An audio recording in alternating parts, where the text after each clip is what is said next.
ही राम जपो के साधो, राम ही राम जपो। जब भी किसी संत की वाणी को श्रवण करते हैं, साधकों के प्रश्न आते हैं, कितनी देर नाम जपना चाहिए, कितनी संख्या में नाम जपना चाहिए, कब नाम जपना चाहिए, कैसे नाम जपना चाहिए। नाना प्रकार की जिज्ञासाएं और समाधान के रूप में आज कल्याण पत्रिका के एक लेख को श्रवण करते हैं।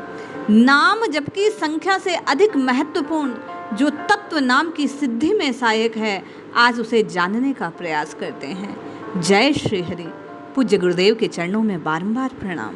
कहते हैं, तुम बिन कौन सुने प्रभु मोरी, तुम सबरत सब लायक दाता मों पर कृपा करोरी।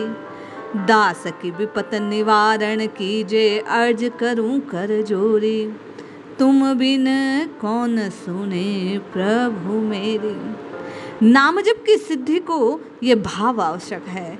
संख्या से अधिक, समय से अधिक, विधि से अधिक महत्वपूर्ण है नाम जप के लिए प्रभु के प्रति पूर्ण समर्पण की भावना।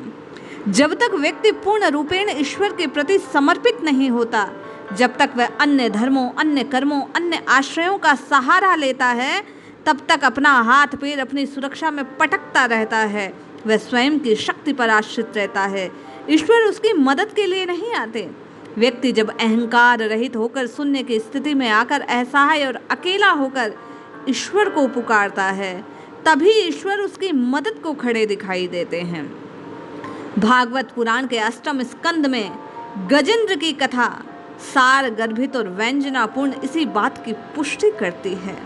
गजेंद्र बहुत शक्तिशाली अहंकारी हाथी था। वह त्रिकूट नामक पर्वत की तलहटी के विशाल जंगल में रहता अपनी शक्ति और सामर्थ्य से उसने एक बड़ा परिवार बनाया।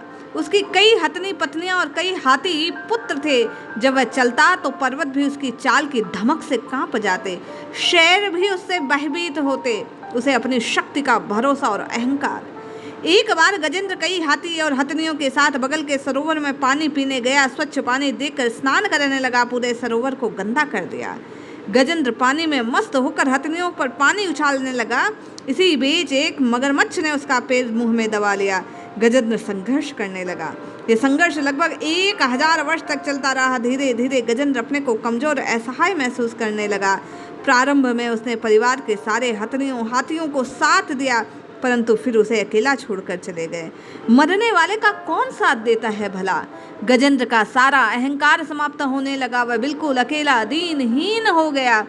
जब अपना प्रयास भी छोड़ दिया तो उसे लगा कि अब ईश्वर के अतिरिक्त कोई शक्ति मुझे बचा नहीं सकती। वह ईश्वर के प्रति समर्पित हो गया।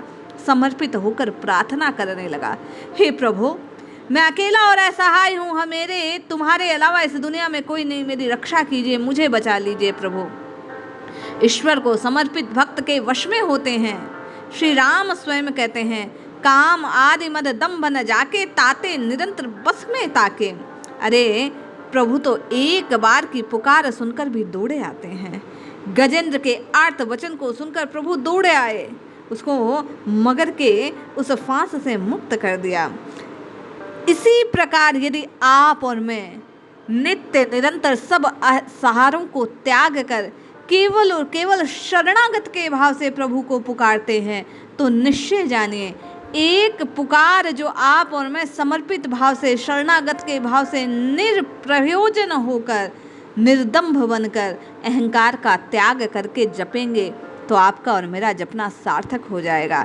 प्रभु के चरण शरण प्रेम की प्राप्ति आपको और मुझे हो जाएगी। आपका और मेरा जीवन धन धन्य हो जाएगा। जय श्री हरि।